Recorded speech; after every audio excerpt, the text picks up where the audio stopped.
شروع اللہ کے نام سے جو بڑا مہربان اور نہایتی رحم کرنے والا ہے۔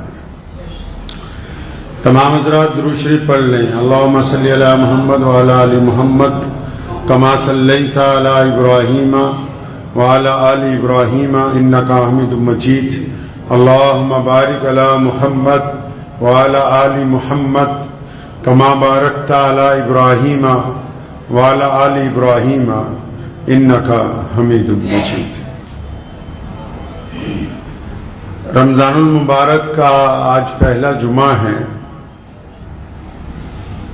اور وہ مقدس مہینہ جسے اللہ تبارک و تعالیٰ نے اپنا مہینہ کہا وہ شروع ہو چکا ہے، اور ماشاءاللہ رمضان المبارک کی جو برکتیں ہیں، جو نورانیت ہے،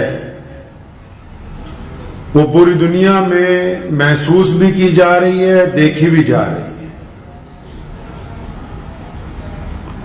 رمضان المبارک کو لے کے مساجد میں تیاریاں جو ہیں وہ عروج پر ہیں، خدمت کا ماحول بھی ہے۔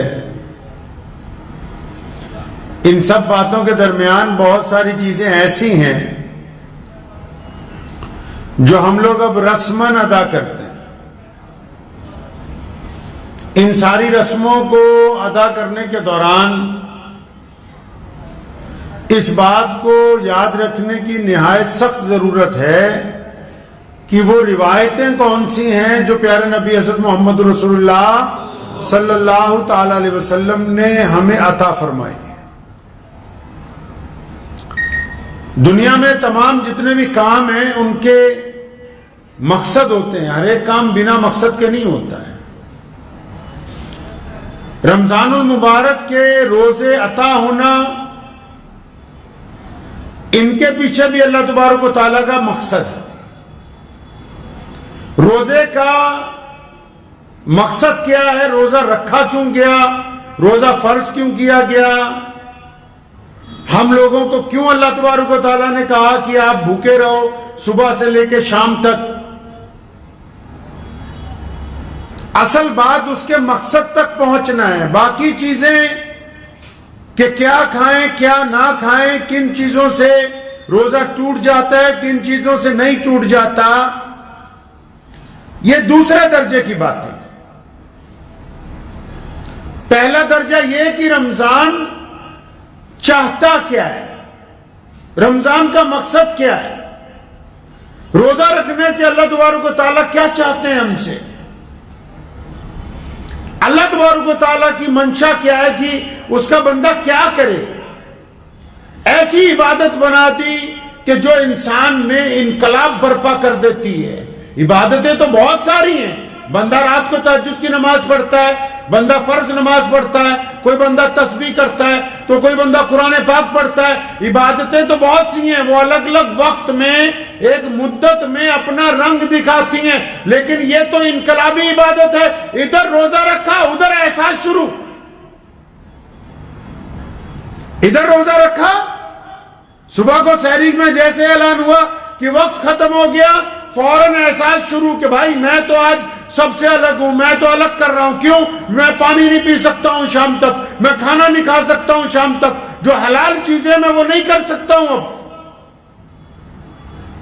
طبیعت میں انقلاب آ گیا۔ اب رمضان المبارک کا مقدس مہینہ ہے، انقلابی عبادت اللہ تبارک و تعالیٰ نے عطا فرمائی۔ اب یہ جو آپ کے جسم میں انقلاب برپا کیا گیا، اس کا بھی کوئی مقصد ہوگا کہ یہ انقلاب برپا کیوں کیا ہے۔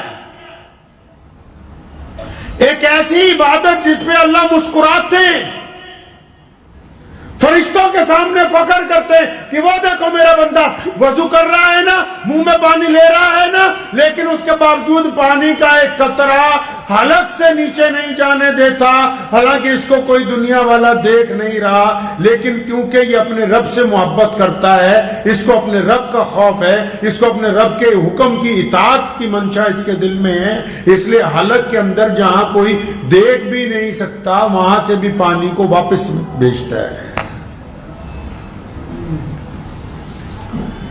مسئلے صبح سے لے کے شام تک ماشاءاللہ. اب تک تو واٹس ایپ یونیورسٹی بن چکی ہے. جس کو نہیں بھی کوئی کام اس کو رمضان میں مسئلے چاہیے. حضرت فلاں نے یہ کر دیا, یہ روزہ ٹوٹ گیا کہ نہیں ٹوٹا, فلاں نے یہ کر دیا, روزہ ٹوٹا کہ نہیں ٹوٹا. اچھا اپنی تو بات ہی نہیں کوئی کرتا ہے, ساری بات لوگوں کی ہے, ساری باتیں لوگوں کی ہیں. ابھی ایک صاحب مجھے 3-4 دن پہلے ہماری مسجد میں ملاقات ہوئی تو کہنے لگے حضرت وہ آپ کی اوپر تیسری منزل پہ جن لوگوں نے نماز پڑھی نا ان کی عشاء چھٹ گئی تھی لیکن انہوں نے وتر جو ہیں وہ جماعت سے پڑھ لیے. تو آئے تھے کہیں دوسرے صوبے سے, تو میں نے ان کو پوچھا کہ بھائی آپ جو اتنے فکر مند ہوئے, کیا آپ کے یہاں جو حکومت ہے اس میں آپ کے علاقے کا کوئی بندہ MLA بنا, کسی نے وزارت حاصل کی ہے؟ کہنا نہیں ہمارے یہاں تو کوئی ہمارا بندہ MLA نہیں بنا, وزارت حاصل نہیں کی. تو میں نے کہا جب تم حکومت میں حصہ داری کی بات نہیں کرتے ہو, صرف تم مسئلے مسائل کی بات کرتے ہو, تمہیں اسلام کا پتہ ہی نہیں کہ دین ہوتا کیا ہے. روزہ انقلابی عبادت ہے, بندے کو ڈسپلن میں لانے کی بات ہے. آپ نے کیا سمجھا کہ چند سجدوں کا نام اور چند گھنٹے بھوکے رہنے کا نام روزہ؟ اللہ تعالیٰ کو آپ کے بھوکے رہنے سے, پیاسے رہنے سے کوئی فرق پڑنے والا نہیں ہے. اللہ تبارک و تعالیٰ اپنے بندوں میں انقلاب برپا کرنا چاہتے ہیں. اور انقلاب بھی کون سا؟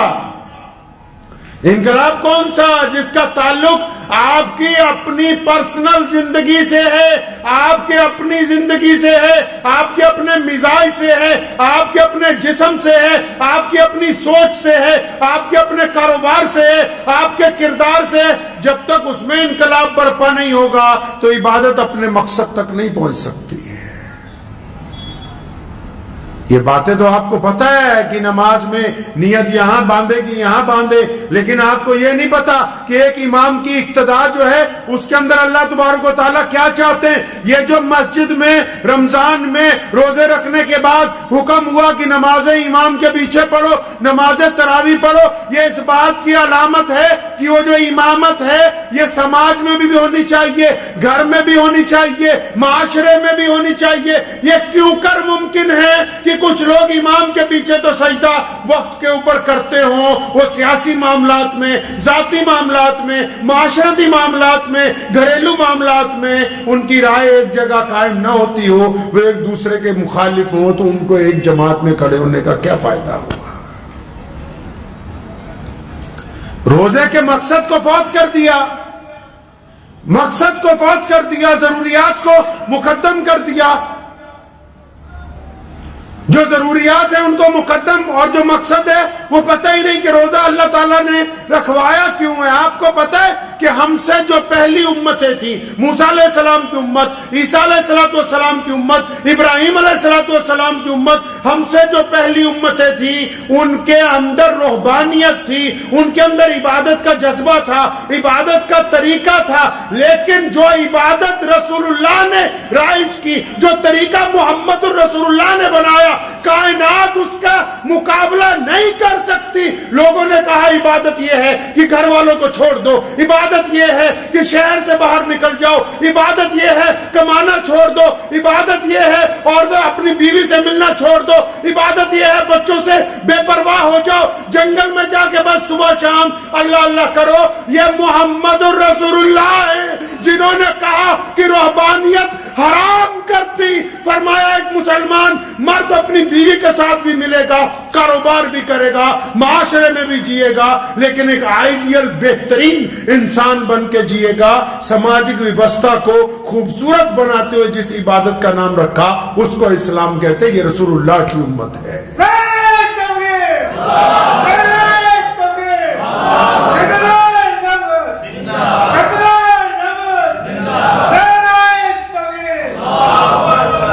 عبادت کے مقصد کو سامنے رکھیں. یہ جو کام شروع کر رکھا ہے نا فروعی مسائل کے اوپر, صبح سے لے کے شام تک لوگوں کی ٹانگیں کھینچنے کا، صبح سے شام تک اپنے امام کے پیچھے لگے رہنا اور مقتدیوں کو ذلیل کرنا، ایک دوسرے پر تانا تشنی کرنا، یہ رمضان کا مقصد نہیں ہے۔ تزکیہ نفس کا نام رمضان ہے، اپنی سروس کرنے کا نام رمضان ہے۔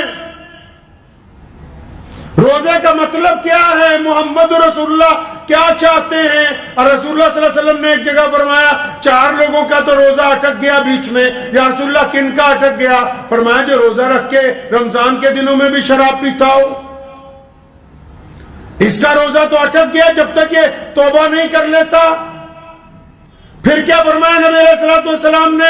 فرمایا وہ بندہ جو اپنے ماں باپ کا گستاخ ہو، ماں باپ سے بدتمیزی کرتا ہو، میاں صاحب اس کا روزہ نہیں ہوتا،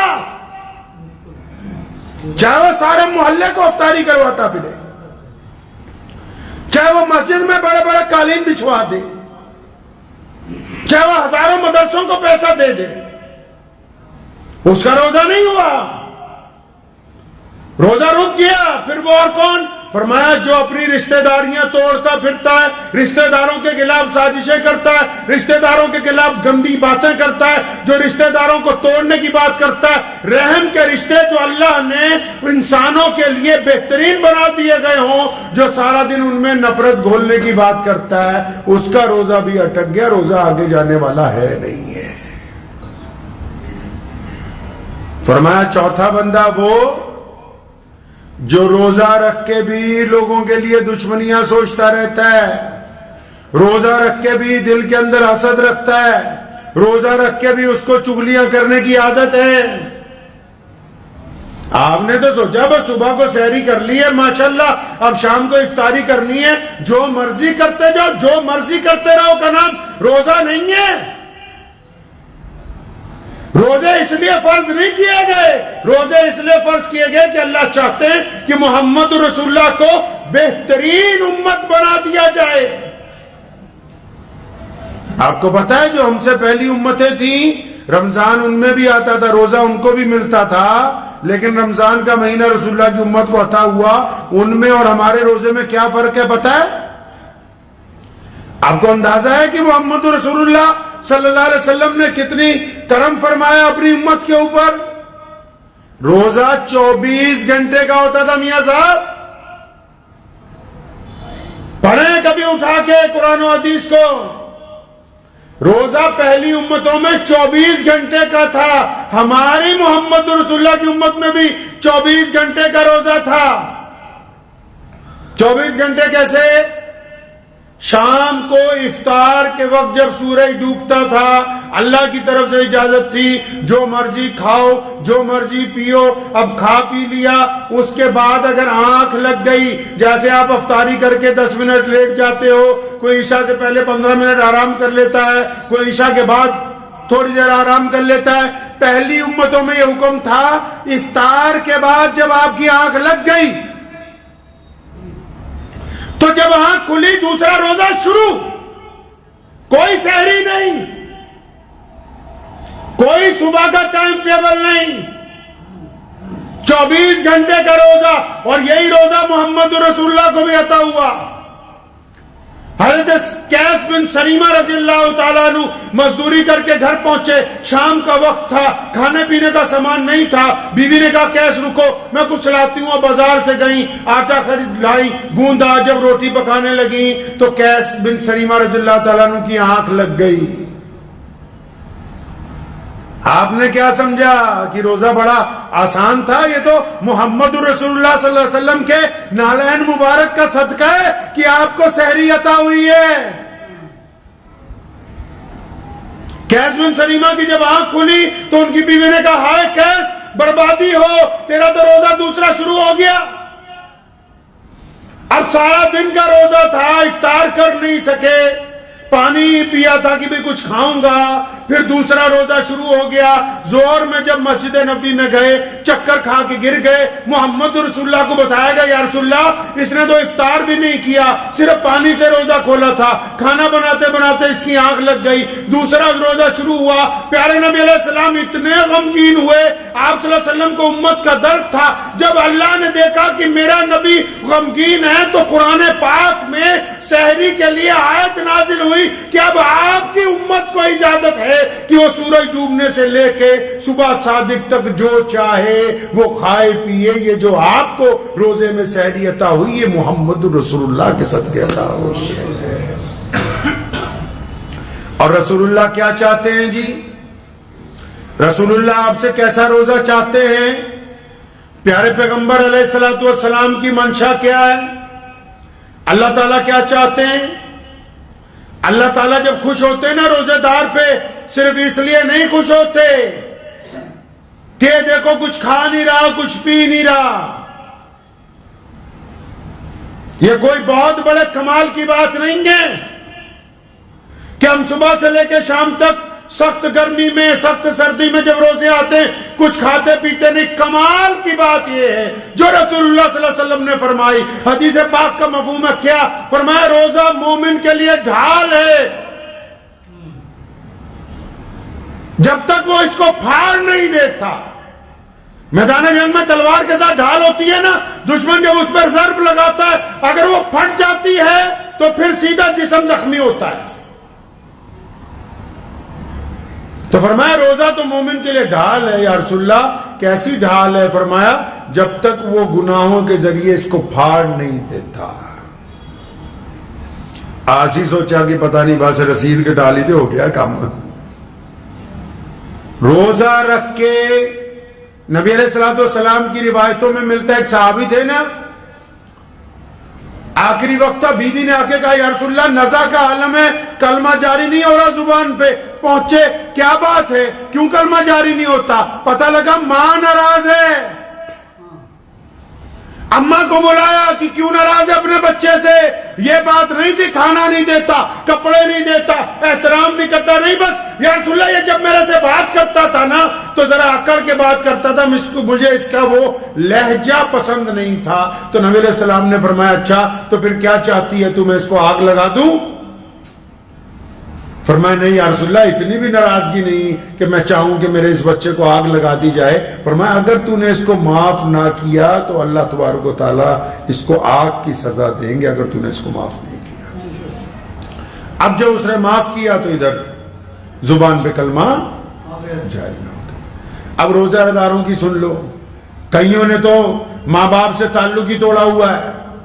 کئی اپنے باپ کو چھوڑ کے دوسرے کو باپ کو ابو جی کہہ رہے ہیں, اپنی ماں کو چھوڑ کے تو اپنے یاروں کی ماں کو امی جی کہہ رہے ہیں. اور ٹھیک ہے احترام کی وجہ سے اپنے دوست کی ماں کو بھی ماں کا درجہ دیا جا سکتا ہے, لیکن جس ماں نے تمہیں پیدا کیا, جس نے جنا, جس نے اپنا خون پلا کے تمہیں بڑا کیا, جس نے اپنی جان سے زیادہ تمہیں عزیز رکھا, تم رمضان کے مہینے میں اپنے ماں باپ کے نافرمان ہو.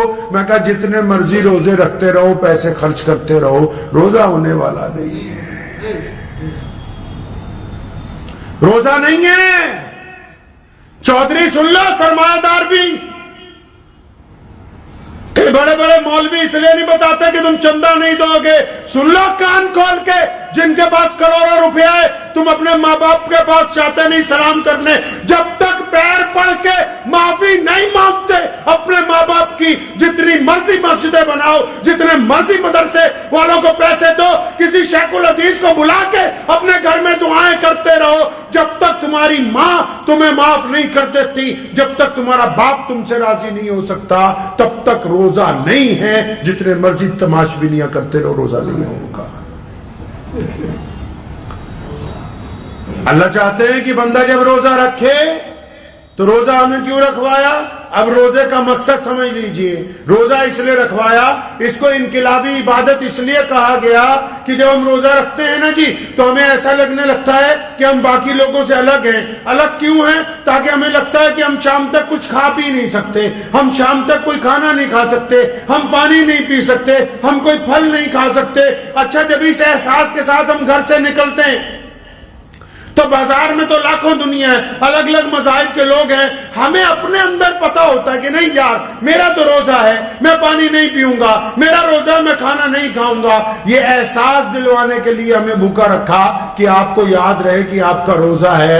پھر روزہ کیوں رکھوایا؟ روزہ اس لیے رکھوایا، یہ تو صرف احساس ہے کہ تمہیں یاد رہے کہ تمہارا روزہ ہے. روزہ اس لیے رکھوایا کہ جب روزہ رکھ کے تم نکلو، سامنے کسی کی بیٹی ہو، کسی کی بیوی ہو، کسی کی ماں ہو، اور تم اس کی طرف گندی نگاہ سے دیکھو اور تمہارے دل میں بدبختی کا خیال آئے، اس عورت کے متعلق برا ارادہ تمہارے دل میں پیدا ہو، اور پھر تمہیں فوراً یاد آ جائے میں روزے دار ہوں، اور تم اپنی آنکھوں کو جھکا لو اور استغفار کا کلمہ تمہاری زبان پر جاری ہو جائے کہ میں روزہ دار ہوں، میں کسی کی بیٹی کی طرف گندی نگاہ نہیں ڈال سکتا.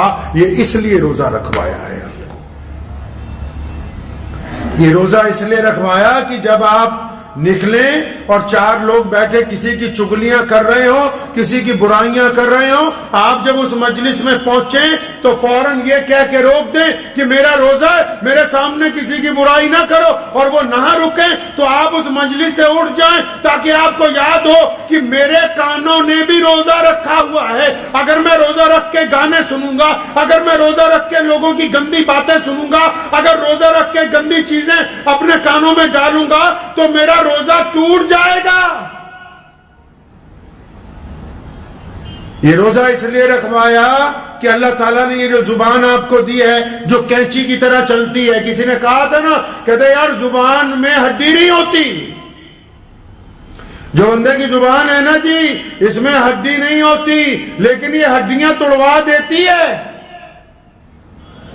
ہڈی نہیں ہے اس میں، لیکن زیادہ تر جو ہڈیاں ٹوٹتی ہیں وہ زبان کی وجہ سے ہی ٹوٹتی ہیں. لوگ دوسروں کو تانے دیتے ہیں، بری باتیں کہتے ہیں، تانے کستے ہیں، گالیاں دیتے ہیں، بدبختی کی باتیں کرتے ہیں، کسی کا دل جلاتے ہیں، وہ غصے میں آ کے مارتا ہے تو اس میں تو ہڈی ہے نہیں، یہ ہڈیاں توڑواتی ہے. اب روزے میں اس کا بھی روزہ اللہ نے رکھوا دیا. حکم ہوا کہ روزے دار اگر بولے گا تو اچھا بولے گا، نہیں تو چپ رہے گا، نہیں تو چپ رہے. شریعت کہتی ہے کہ آپ کسی کی تعریف نہیں کر سکتے تو اس کی برائی تو نہ کرو کم از کم. آپ اپنے بھائی کی تعریف نہیں کر سکتے، اپنے دوست کی تعریف نہیں کر سکتے، اپنے پڑوسی کی تعریف نہیں کر سکتے. آپ کو پتا کہ اچھا کام کر رہا ہے، آپ کے اندر حسد ہے، کینہ ہے، بغض ہے، آپ نہیں تعریف کر سکتے، مت کرو. کم از کم اس کی برائی کر کے اپنی زبان کو تو نہ خراب کرو. روزہ بھی رکھا ہو. اور ہمارے ہاں تو ماشاءاللہ مسجدوں والے ہی تانے دینے کے لیے کافی ہیں، باقیوں کی تو ضرورت ہی نہیں ہے، کیونکہ جنہیں 12 مہینے تھے بے نمازی اور رمضان میں چودھری بن کے پہلے ہی ہوتے ہیں مسجدوں میں، وہی کافی ہیں کہ یہاں مت بیٹھو، وہاں نہ بیٹھو، یہاں نہ کھڑے ہو، وہاں نہ کھڑے ہو، یہ کام نہ کرو، وہ کام نہ کرو. اللہ نے تمہیں جج لگا دیا. روزہ رکھنے کے بعد بھی ہٹتے نہیں، باز نہیں آتے اپنی حرکتوں سے لوگوں کے دلوں کو تکلیف پہنچانے سے.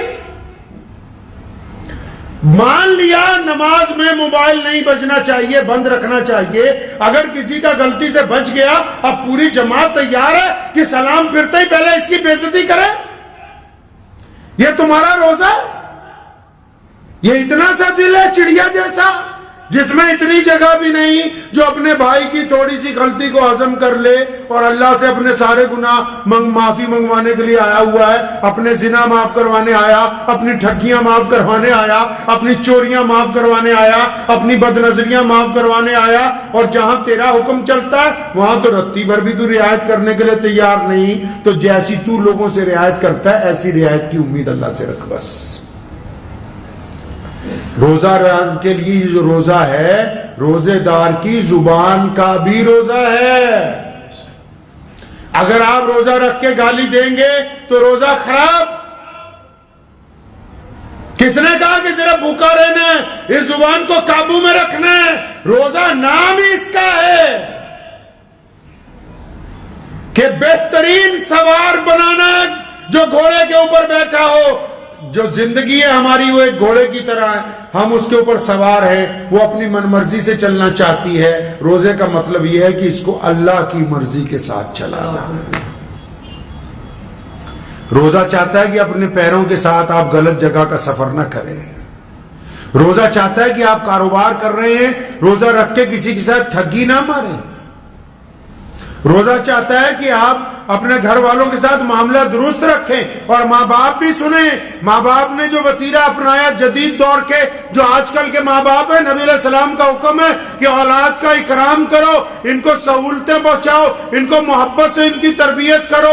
آپ نے صبح دوپہر شام تانے دے دے کے اپنی اولاد کا بیڑا غرق کر دیا, جبکہ آپ کی آنے والی پہچان ہی یہی نئی نسل کی اولاد ہے جو آپ کے سامنے موجود ہے. مسجدوں میں جب بچے چلے جاتے ہیں, بہت سارے لوگوں کی نماز خراب ہو جاتی ہے, اور مسجد نبی علیہ السلام میں پیارے پیغمبر علیہ السلام نماز پڑھاتے ہیں. سیدنا حسن حسین چھوٹے چھوٹے آ جاتے ہیں نمازیوں کو چیرتے ہوئے, اور رسول اللہ کے کندھوں پر بیٹھ جاتے ہیں. ایک مرتبہ رسول اللہ کی گردن مبارک پر بیٹھ گئے, پیارے پیغمبر نے سجدہ لمبا کر دیا کہ اٹھوں گا تو حسین گر جائیں گے, ان کے چوٹ لگ جائے گی. پتہ یہ لگا یہ کل کے امام, کل کے بچے, ان کو آج اگر مسجد میں آنے کے لیے روک دو گے تو کل ان مساجد کی رونق کون بنے گا. روزہ کیا چاہتا ہے آپ سے؟ روزہ ایک آئیڈیل انسان بنانا چاہتا ہے. آپ روزہ آپ کو بہترین انسان بنا. گھر میں عورتیں ہیں, کتنی عبادتیں کر رہی ہیں, لیکن ساتھ میں چگلیاں ہیں. کتنی عبادتیں کر رہی ہیں, ساتھ میں اپنے میاں کو روکنا ہے کہ فلاں کو یہ نہ دے دیے, فلاں کو وہ نہ دے دیے. کتنی عبادتیں کر رہی ہیں, ساتھ میں بد زبانی ہے, اور ساری کی ساری عبادتیں ان دو چار گناہوں نے سمیٹ کے وہیں رکھی ہوئی ہیں. وہ دعا آگے جا ہی نہیں رہی ہے, رکا ہوا ہے وہیں کا وہیں. روزے کو پریکٹس مت سمجھیے کہ بس فجر میں آئے, زور میں آئے, عصر میں آئے, مغرب میں آئے, عشاء میں, اس کے بعد چلے گئے جا کے جو مرضی نہیں. جو اللہ اور اس کے رسول کی مرضی ہے وہ, جو مرضی نہیں. اللہ اور اس کے رسول جو چاہتے ہیں وہ. اللہ رسول چاہتے ہیں آپ روزے میں سچ بولیں, اللہ رسول چاہتے ہیں آپ روزے میں اچھا دیکھیں, اللہ رسول چاہتے ہیں اچھا سنیں, اللہ رسول چاہتے ہیں اچھا کام کریں, اللہ رسول چاہتے ہیں ایماندار رہیں, اللہ رسول چاہتے ہیں دل کو پاک رکھیں. اور یہ اس لیے اللہ رسول چاہتے ہیں کیونکہ اس کے 3 عشرے بنائے, اور تینوں عشروں کا مقصد یہ ہے کہ رمضان کے بعد آپ ایک بہترین انسان بن کے سماج میں اتر جائیں. اگر رمضان کے بعد پھر وہیں کی وہیں بات آنے والی ہے تو پھر رمضان ہمیں کچھ دے کے نہیں گیا ہے. نعرہ تکبیر! نعرہ تکبیر! ختم نبوت! نعرہ تکبیر! رمضان المبارک کا ایک بہت بڑا مقصد ہے پوری کائنات کے لیے. اور باہر کے ملکوں میں آپ چلے جائیں, اسلام کتنی تیزی کے ساتھ, آج اسلام کائنات کا سب سے بڑا دین ہے. کئیوں کو یہ پتہ ہی نہیں ہوگا آپ میں سے, اسلام کائنات میں سب سے برق رفتاری سے چلنے والا دین ہے. کیوں؟ وہ ہماری طرح جلسے نہیں کر رہے, وہ ہماری طرح لمبی لمبی تقریریں نہیں کر رہے. ان کا کردار بول رہا ہے, ان کا کردار بول رہا ہے. اور ہم تک جن لوگوں نے دین پہنچایا انہوں نے آ کے جلسے نہیں کیے. حضرت خواجہ معین الدین چشتی اجمیری رحمت اللہ علیہ, حضرت مجدد الفسانی, شیخ احمد سرہندی رحمت اللہ علیہ, حضرت صابر کلیری رحمت اللہ علیہ, جتنے بڑے بڑے بزرگ گزرے, نظام الدین اولیاء رحمت اللہ علیہ, امیر خسرو رحمت اللہ علیہ, حضرت بل رحمت اللہ علیہ, جتنے بڑے اللہ کے ولی گزرے ہیں, میاں صاحب جلسے نہیں کیے. ان کا کردار کہتا تھا کہ اگر بلے شاہ چل رہا ہے تو یہ سچ بول رہا ہے, اگر شیخ فرید الدین شکر کچھ کہہ رہا ہے تو اس کا کردار کہہ رہا ہے. ان کا کردار باتیں کرتا تھا, ہمارا کردار باتیں نہیں کرتا ہے. روزہ اسی لیے ہے, اللہ یہ چاہتے ہیں کہ بس اللہ کے بندوں کا کردار بولے, اللہ کے بندوں کا کردار بولے. آپ اگر روزہ رکھ رہے ہیں اور چند لوگ جو غیر مسلم ہیں آپ کے تعلق دار, رمضان تو عشق کا مہینہ ہے, رمضان تو محبت کا مہینہ ہے, رمضان میں تو بندہ اللہ اور اس کے رسول کے عشق میں شرابور ہو جاتا ہے, رمضان میں تو بندہ لوگوں سے محبتیں بانٹتا ہے. تو یہ ساری محبتیں مسجد میں ہی بانٹو گے, افطاری کے دسترخوان پہ بھی بانٹو گے, یا اپنے غیر مسلم پڑوسیوں سے, اپنے غیر مسلم دوستوں سے, اپنے غیر مسلم ملنے والوں تک بھی رمضان کا فیض پہنچاؤ گے کہ نہیں؟ انہیں بھی پتہ لگے گا کہ رمضان کچھ چاہتا ہے کہ نہیں چاہتا. ایسی بات نہیں ہے. مسلمانوں کے کردار نے، مسلمانوں کے اعلیٰ کردار نے کائنات میں اپنی دھاک بٹھا رکھی ہے. اسلام مخالف طاقتیں ساری چیزیں لا سکتی ہیں، اہل اسلام جیسا اعلیٰ کردار نہیں. ایک غیر مسلم دوست نے مجھے بتایا ان کے ایک جاننے والے کاروباری مسلمان تھے، ان کو گھاٹا پڑ گیا، وہ چلے گئے چھوڑ کے اپنا کاروبار. 5-7 سال بعد اچانک واپس آئے، ان کو 7-8 لاکھ روپے اس بندے کا دینا تھا، پیسے لے کے آئے، ان کو دیا. آج کی دور میں وہ غیر مسلم ہر مجلس میں اس واقعے کا ذکر کرتا. کیوں؟ کہنے لگا میں نے ان سے پوچھا تم تو چلے گئے تھے شہر چھوڑ کے، اتنے سال بعد آئے ہو، یہ میری رقم واپس کرنے آئے ہو، کیوں آئے ہو؟ کہنے لگا یار میرے پاس گھاٹا پڑ گیا تھا، پیسے نہیں تھے، اب اللہ نے دے دیے ہیں، حج کرنے جانا ہے تو سوچا پہلے تمام ادائیگیاں ہو جائیں، تمام گناہوں سے چھٹکارا ہو جائے تو میں جاؤں. یہ مسلمانوں کا اعلیٰ کردار بولتا ہے. اگر آپ کے کردار میں ایسی باتیں ہیں تو آپ ایک اچھے روزے دار ہیں، اگر آپ کا کردار نہیں بولتا تو آپ اچھے روزے دار نہیں ہیں. یہاں تو کوئی کسی کو 2 ٹائم کھانا کھلا دے، ویڈیو بنا کے ڈالنا کہ میں 20 آدمیوں کو کھانا کھلایا، پورے محلے میں چلاتا پھر رہا ہے ہم نے آج دیگ بنائی تھی، پورے علاقے میں شور مچا رکھا ہے کہ ہم نے فلاں جگہ پیسے دیے، فلاں جگہ یہ کر دیا، فلاں جگہ وہ کر دیا. محمد الرسول اللہ صلی اللہ علیہ وسلم رمضان المبارک میں تیز چلنے والی ہوا سے زیادہ فیاض تھے، اور نبی علیہ السلام نے جتنا بانٹا کائنات میں کوئی بانٹ نہیں سکتا. اور بعض اوقات جب دیتے تھے لینے والا کہتا تھا یا رسول اللہ بس کیجئے، اس سے زیادہ اٹھایا نہیں جائے گا. یہ بھی تو روزے نے کہا کہ روزے میں جن لوگوں نے جن کی مدد کرنی ہے وہ رسول اللہ کی سنت کے مطابق ہو، رسول اللہ کے حکم کے مطابق ہو. ہم نے جو مدد کرنے کا ٹھانا لوگوں کی طرح، ایک صاحب کا فون آیا کہ میں غریب بچوں کی شادی کرواؤں گا، آپ بھی آئے. میں کہا پیارے پیغمبر علیہ السلام نے منع کیا. غصہ ہو گیا، سرمایہ دار تھا نا، سارے زیادہ سرمایہ داروں کو ہوتا ہے کہ مولوی ہمارا نوکر ہی رہے. کہ میرا کیا رات منع کر دیا؟ میں نے کہا نالائق آدمی، رسول اللہ نے کہا کہ غریب کی عزت ہے، نفس کا خیال رکھو، جب ایک ہاتھ سے دو تو دوسرے کو خبر نہ ہو. یہ جو تم چلا چلا کے دینا چاہتے ہو اس کا کچھ اجر ملنے والا نہیں، کہ تمہارے منہ پر یہیں پر مارا جائے گا، اس کا نہیں اجر ملنے والا ہے. اجر اس کا ملنے والا ہے. کس کا اجر؟ اس کام کا ملے گا. کس کا ملے گا؟ کہ جو آپ نے اپنی دنیا میں خرچ کیا. اپنی دنیا کون سی؟ ہم بھی اور آپ بھی، ہمارے غیر مسلم دوست ہیں، سارے دعائیں مانگتے ہیں نا کہ اللہ پوری دنیا میں امن رہے، شانتی رہے، بھائی چارہ رہے. ہم بھی جب دعا مانگتے ہیں نا، کون سی دعا مانگتے ہیں پتہ؟ کہ اللہ پورے عالم پر فضل فرما، پورے عالم پر رحمت فرما، پورے عالم کے بیماروں کو ٹھیک. پھر یہ بھی تو سوچو کبھی کہ ہماری دنیا کون سی ہے. اگر آرام سے آپ سوچیں گے کہ آپ کی دنیا کون سی ہے، ہماری دنیا ہے ہمارے ماں باپ،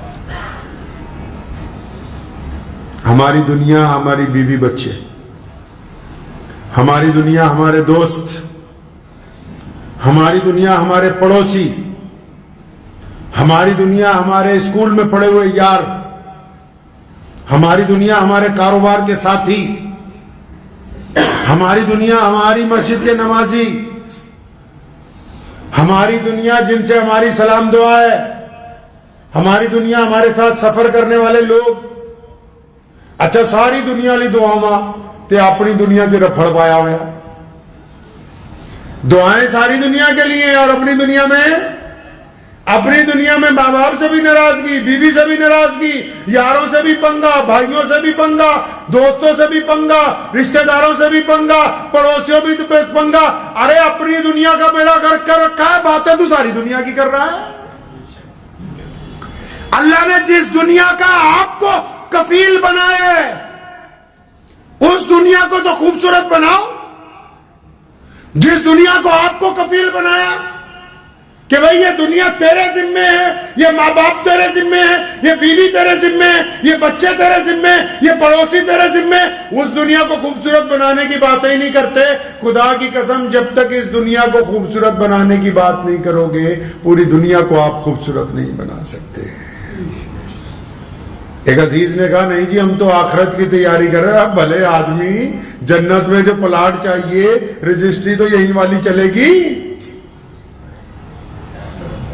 قبر میں جو سوال ہوگا جنت کا جہنم کا وہ تو دنیا کا ہونا ہے. یہ نہیں ہے اسلام میں کہ ایک بندہ صبح کو روزہ رکھ کے سارا دن قرآن پڑھتا رہے, سارا دن نمازیں پڑھتا رہے, سارا دن تلاوت کرتا رہے, سارا دن تسبیح کرتا رہے اور پھر شام کو افطار کرے مسجد میں رہے. یہ نہیں ہوگا.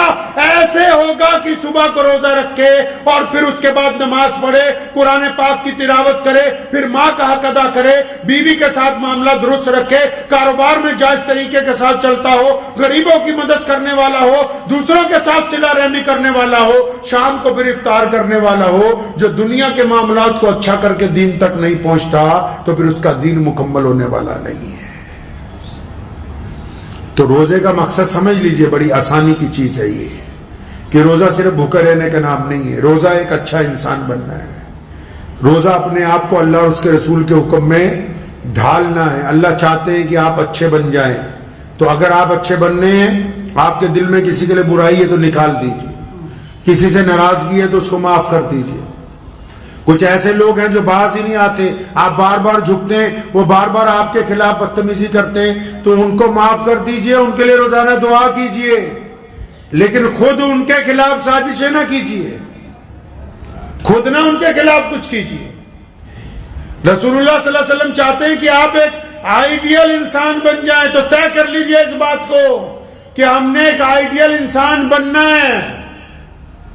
خدا کی قسم میرا یہ ایمان ہے کہ ایک غیر مسلم اگر حالانکہ شریعت میں اگر چلے جائیے تو ان کی اگر آپ کہیں گے جی کوئی گواہی لکھی جائے ہماری نیکیوں کے متعلق, تو گواہ کہے گا جی پہلے کوئی لاؤ ساتھ والا نمازی جو آپ کے ساتھ نماز پڑھتا ہو. لیکن اگر کوئی غیر مسلم ایک اس بات کی گواہی دے یار یہ عبد الرحمان بے ایمان نہیں ہے, میرے ساتھ کاروبار میں کبھی 1 روپے کی ہیرا پھیری نہیں کی, تو وہ آپ کے لیے بہترین تمغہ ہے. آپ تو کوئی غیر مسلم دوست یہ کہہ دے کہ یہ میرے ساتھ ہمیشہ گیا, اس نے کبھی کسی کی بہن کی طرف بیٹی کی طرف گندی نگاہ نہیں ڈالی, تو وہ آپ کے لیے بہترین بات ہے.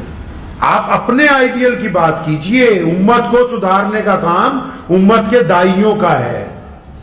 امت میں مساجد بنی ہوئی, ان میں امام رکھے ہوئے ہیں, اور جو لوگ امت کے دائی ہیں جن کے ذمہ اللہ نے دین, آپ کو ایک دوسرے کے اوپر جج نہیں لگایا ہے, آپ کو نہیں اختیار کہ آپ دوسرے پر انگلی اٹھاتے پھرے ہو, تو نیت کیسے باندھی, تو ایسے کیسے کھڑا ہو گیا, تو نے یہ کیسے. اللہ کے بندے, آپ جو تنقید کریں گے اس سے نفرت پھیلے گی, آپ کے تعلقات خراب ہوں گے.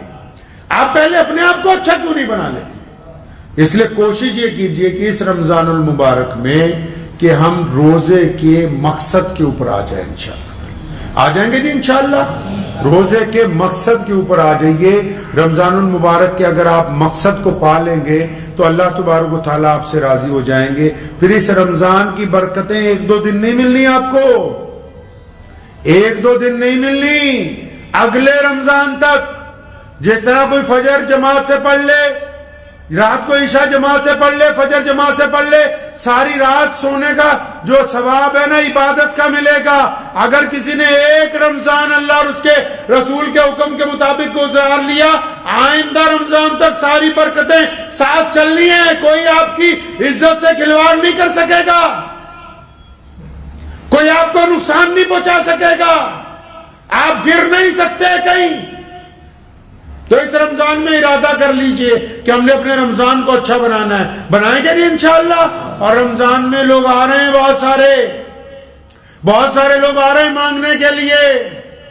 بہت سارے لوگوں نے اپنی حاجتیں آپ کے آگے رکھنی ہیں. پیارے پیغمبر صلی اللہ علیہ وسلم کا طریقہ ہے کہ اگر ہیں تو دو, نہیں ہیں تو ناراضگی کا اظہار. قرآن پاک نے بھی کہا کہ مانگنے والوں کو ڈانٹو, مانگنے والوں کو ڈانٹو نہیں. ہمیں پتا ہے کہ بہت سارے لوگ جھوٹ بول رہے ہیں, وہ ان کی مرضی ہے, وہ جھوٹ بول کے مانگے, سچ بول کے مانگے. ہم محمد رسول اللہ کی امت میں سے, ہمارا کام ہے دینا,